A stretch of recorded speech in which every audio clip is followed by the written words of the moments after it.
Hello, TPR. You recognize me. I hope you're doing really well. It has been my unfortunate pleasure to cover a story. And I say pleasure in the sense of, well, many of you know my heart for the Lord. You know that I have a passion for prayer, and you know that I served your community for a couple of years. Because of the recent reporting that we did with Awaken America Now, it brings us to a troubled realization that we're having to really urge people in your ministry who are Jewish to possibly retract from TPR, as well as the International House of Prayer.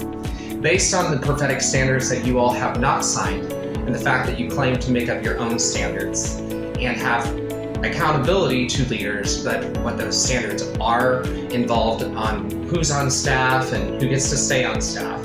As a Messianic believer who spends my day, and I will be getting a doctorate in Judaic studies, and I will be starting a Messianic research facility and studying on prayer. I currently attend and have attended for the last few years under the guise of Samuel Wilkenfield, a well-respected, Messianic believer that was endorsed by the International House of Prayer, and I continue my studies in a Messianic community while I go and get my master's degree that I will have before I return to Texas.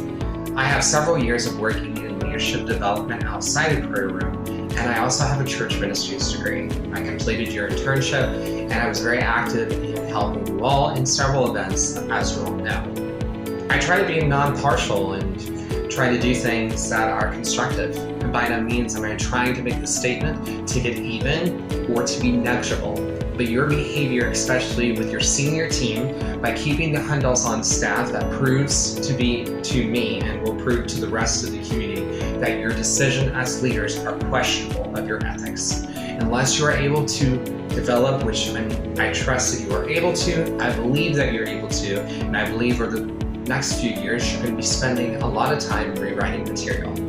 Because of the interview and how it went as a journalist on Awaken America Now, I have to contest that it's shocking that you still keep Mike Bickle's Growing in the Prophetic on your shelf.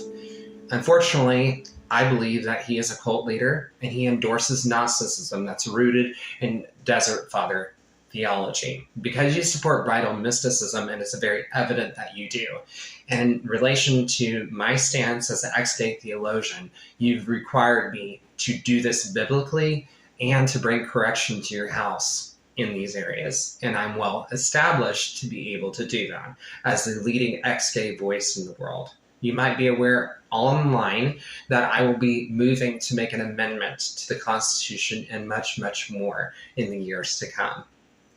I believe that gives me the ability to speak into your community while your community leaders ignored me, pushed me off, all because you didn't want to really have anything to do with me, which is unbecoming. And to Director Brad Stroop, my condolences go out to you for all of the loss that you are facing right now, your reputation that is being challenged, and your credentials as a minister at this point that are questionable.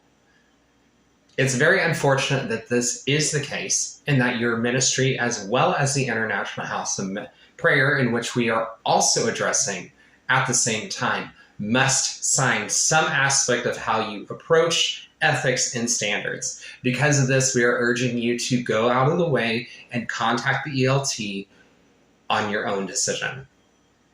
Our media company that produces our content as the Messianic Jew will continue to put pressure and continue to cover the story. We trust that you'll make developments over the next several months to the next few years to change your administration and your teams, and that your stance on being involved in the local community will change. Otherwise, we will speak out against you in the next coming years, and if need be, over the next decade.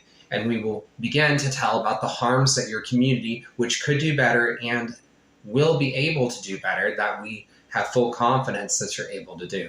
Unfortunately, at this time, we urge all believers that are Messianic Jewish, anyone that is involved in Jewish life, to either speak up in your community against these type of things, as they do not promote a healthy understanding of eschatology or end-time events when the standards of prophecies are not engaged with consistent standards that are also understood at the church at large. This produces a conflict of interest for Jewish identity Israel prayer sets, your connection to Israel, or Jewish believers like myself that will be doing Messianic prayer research and the Messianic movement that continues to grow out of Glory of Zion, out of Dallas, and will come out of Burleson, Texas, as was already being known. Your ability to take accreditation and accept witness testimonies against me personally is not only imbiblical, it's immoral. And it chooses to put a preference on your long-standing relationships with individuals like the Hundals that are proven to not be accountable to biblical standards. It's my unfortunate duty to confront you and say not only do I urge individuals like the International House of Prayer, which have also not signed those standards. They make up their own standards, they have their own leaders, and they remove themselves historically from all accountability. At this time, I urge you to reconsider these things deeply as a brethren in faith, saying these things for you to deeply consider. It's very troublesome that as a Messianic believer that you would dare have standards that are vague and androgynous. It means that you're not reliable. Until otherwise, you're going to have to prove that you are reliable. You're going to have to do great efforts to prove that your standards are ethical and line up with the standards of being able to be an influential voice as you are and will be and will continue to be in North Texas. We appreciate the work that Caitlin does specifically, as she is very influential throughout all the United States, and we highly recommend for people to check out her blogging. It's unfortunate that I have to be this outspoken as a theologian and as a Messianic believer that is networking with several individuals that are going to start houses of prayer that are Messianic in the United States. Please take this as a consideration, and with all due respect, you can do better. Until next time, my name is Shannon, the future director of the Honeycomb House of Prayer.